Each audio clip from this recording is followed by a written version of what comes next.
Hi guys, आज हम लोग पढ़ेंगे द रिवॉल्यूशनरीज। अब क्रांतिकारियों के बारे में पढ़ेंगे और हमारा जो हीरो है वो है गुसेपी मज़ीनी।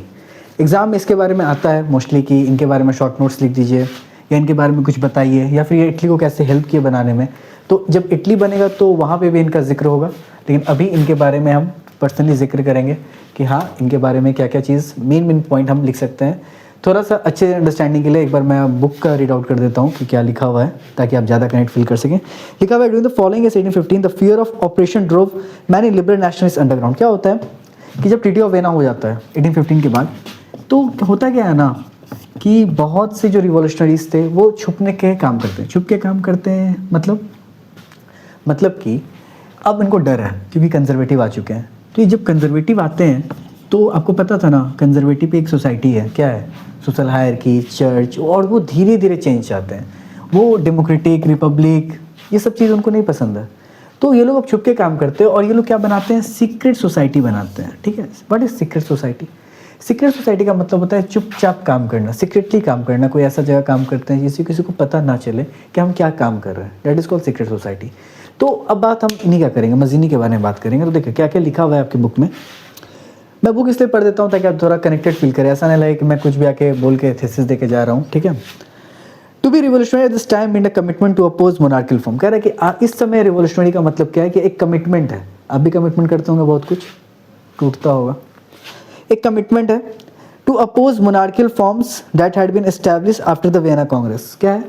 एक कमिटमेंट है to be revolutionary this time in a commitment to oppose monarchial form. एक कमिटमेंट किस चीज़ का कि हम मोनार्की के खिलाफ हैं, राजा महाराजाओं के खिलाफ हैं।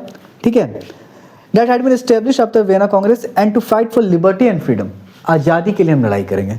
Most of these revolutionaries also saw the creation of nation state as a necessary part of this struggle for freedom. और बहुत से रिवोल्यूशनरी को क्या लग रहा था कि नेशन स्टेट, दैट इज ये जो हम पहले बात किए थे, नेशन कॉमननेस से बनता है और state government, territory, sovereignty, population से, कि नेशन स्टेट बहुत ज़रूरी है बनाना। राजा महाराजाओं के अंदर अब हम लोग को नहीं रहना है। क्यों? क्योंकि यार यहाँ पे हमारा अधिकार ही नहीं है। तो नेशन स्टेट बहुत ज़रूरी है, बहुत कंपलसरी है यहाँ पे बनाना। तो अब यहाँ पे हमारे हीरो की एंट्री होती है। तो क्या नाम है उनका? One such individual was the Italian revolutionary Giuseppe Mazzini. तो किस आदमी का नाम क्या था? Giuseppe Mazzini. Born in Genoa in 1807। कहीं कहीं 1805 भी रहता है। ठीक है। तो 1807 आपकी बुक में होगा। जिनोवा में जन्म लिए थे इन्होंने। He become member of the secret society of the Carbonari. अब कार्बोनेरी के वो मेंबर बनते हैं। कार्बोनेरी यहाँ पे वो लोग रहते हैं ना जो कोयला से रिलेटेड काम करते हैं, कोयला खदान से रिलेटेड काम करते हैं। तो ये कार्बोनेरी के मेंबर बनते हैं। As a young man of 24, जब 24 साल के होते हैं मात्र, he was sent into an exile in 1831 for attempting a revolution Liguria. तो ये लिगुरिया एक जगह है, वहाँ पे ये क्या करते हैं, रिवॉल्यूशन करते हैं। ठीक है, क्रांति करते हैं, जिस कारण इनको देश से निकाल दिया जाता है। ठीक है, जिस कारण इनको क्या किया जाता है, देश से निकाल दिया जाता है। ठीक है। आगे क्या लिखता है आपकी बुक में? He subsequently founded 2 more underground societies. ठीक है, इसके बाद ये सोसाइटी फाउंड करते हैं। पहला young Italy in Marseilles and then young European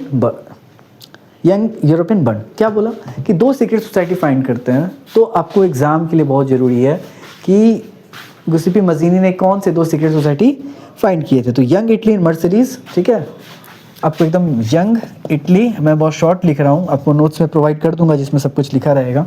मर्सलीज में दूसरा चीज़ क्या इन्होंने बनाया था? Young Europe in Bern. Bern कहाँ है भाई? स्विट्जरलैंड। ठीक है, Marseilles France. Okay, young European Bern. ठीक है, आगे क्या बोलते हैं कि Mazzini believe that God had intended nation to the natural unit of mankind. अब ये लाइन बहुत इंपॉर्टेंट है बाबू, और एक और लाइन बताऊंगा वो भी बहुत इंपॉर्टेंट है। होता क्या है, मज़ीनी क्या मानते थे? God had intended nation to the natural unit of mankind. ठीक है, तो इसका मतलब क्या है कि कह रहा है कि मज़ीनी का मानना था कि गॉड ने इंसानों को देश के रूप में रहने के लिए बनाया है, ना कि राजाओं के आर्टिफिशियल टुकड़े। अब नेचुरल यूनिट मतलब क्या है? कुदरत ने। समझो, सिंपल क्या है कि इटली के लोग एक जैसा क्या करें, भाषा बोलते हैं, कल्चर बोलते हैं, सब कुछ शेयर करते हैं। तो फिर क्यों ये लोग अलग अलग है? ठीक है, क्यों ये किसी राजाओं के अंडर है? Italy was divided into 7 states. ठीक है, ये तो हम पढ़ेंगे। तो ये क्यों अलग अलग है? कहने का मतलब है, फॉर एग्जाम्पल नेचुरल यूनिट, आप समझिए ध्यान से, मतलब कोई बच्चा एक जन्म लेता है तो अपने परिवार के साथ घुल मिल जाता है, परिवार को देखता है, परिवार में जैसे भाषा बोली जाती है। मान लो उस परिवार को किसी ने कैप्चर कर लिया। अब उस परिवार को कहा गया कि ड्राइंग रूम मेरा है, ये जो किचन है ये तुम्हारा है, फॉर एग्जाम्पल पूरे परिवार को बांट दिया गया, तो क्या ये आर्टिफिशियल नहीं हुआ कि कोई बाहर का आदमी आके आपके एक परिवार को टुकड़ा टुकड़ा कर दिया कि ये तुम्हारा वो तुम्हारा? तो वही ये कहते हैं कि इटली क्या है, एक देश हुआ, ठीक है, और इसको क्या किया, बाहर के राजाओं ने, सब राजाओं ने मिलकर क्या किया है, टुकड़ों टुकड़ों में बांट दिया है, और भगवान ने ऐसा कभी नहीं बनाया था, ठीक है।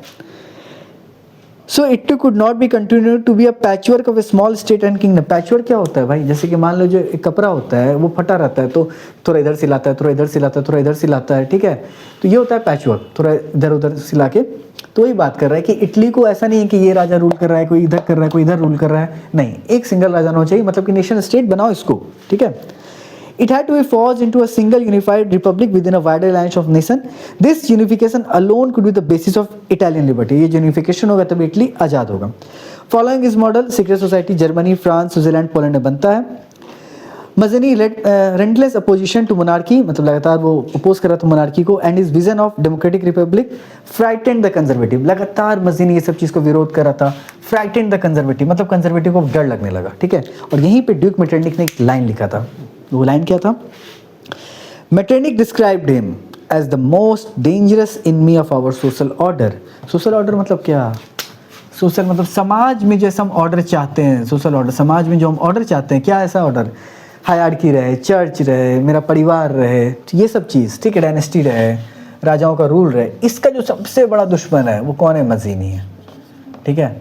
अब मैं आपको बताता हूँ एग्जाम के लिए क्वेश्चन क्या क्या आएगा। पहला चीज़, पहला एमसीक्यू, किसने कहा था कि हमारे सोशल ऑर्डर का सबसे बड़ा दुश्मन है, तो मेटरनिक ने कहा था। किसके लिए कहा था, मज़ीनी के लिए कहा था। मज़ीनी ने अपने सीक्रेट सोसाइटी कहाँ कहाँ बनाए, तो आपको young Italy in Marseilles, young Europe in Bern, okay. सबसे पहले ये किस सोसाइटी का पार्ट बना, तो कार्बोनरी का बना। कहाँ पे रिवॉल्यूशन किया, लिगुरिया में किया, देश से निकाल दिया गया, ओके। और अगर मान लो एक हार्ड क्वेश्चन बताता है कि क्या व्यू पॉइंट था मज़ीनी का, तब आपको ये लिखना है कि अगर रट सकते हो तो रट लो, वैसे मैं रटने में बिलीव नहीं करता हूँ, कि God had intended nation to be the natural unit of mankind, कि भगवान ने क्या है, मज़ीनी का मानना था कि गॉड ने इंसानों को देश के रूप में रहने के लिए बनाया है, ना कि राजाओं के आर्टिफिशियल टुकड़ों के रूप में, ठीक है ना, कि मतलब एक देश होना चाहिए, नेशन स्टेट होना चाहिए, यही था बस, और कुछ खास नहीं था एग्जाम के लिए। कि मज़ीनी के बारे में आएगा तो आप क्या क्या लिखोगे, उनका जन्म कहाँ पे हुआ है, जिनोवा में हुआ है, रिवॉल्यूशन किए थे, लिगुरिया में निकाल दिया गया देश से। सीक्रेट सोसाइटी, जैसे ही सीक्रेट सोसाइटी लिखोगे एग्जामिनर खुश होकर मार्क्स दे देगा भाई, ठीक है, क्योंकि ये दोनों पॉइंट बहुत इंपॉर्टेंट है। और एक लाइन लास्ट में क्या, 5 पॉइंट बस लिखिए, देखिए कहाँ इनका जन्म हुआ, कहाँ पे रिवॉल्यूशन किए थे, 2 पॉइंट कहाँ का सोसाइटी बनाए, और मेटरनिक इनके बारे में क्या बोला था। और 1 पॉइंट अगर आप लिख सकते हैं कि इनका व्यू पॉइंट क्या था, तो बहुत अच्छी बात है। मैं हर जितना मैं पढ़ा रहा हूँ, मैं हर बार कुछ ना कुछ बता रहा हूँ कि आपको एग्जाम में कैसे लिखना है। लास्ट में हर बार सम अप कर देता हूँ कि हाँ ये 4 पॉइंट, 5 पॉइंट, ये ठीक है। आगे हम लोग फिर से पढ़ेंगे नया टॉपिक के लिए, और कोई डाउट होगा तो कमेंट सेक्शन में बता दीजिएगा। Thank you.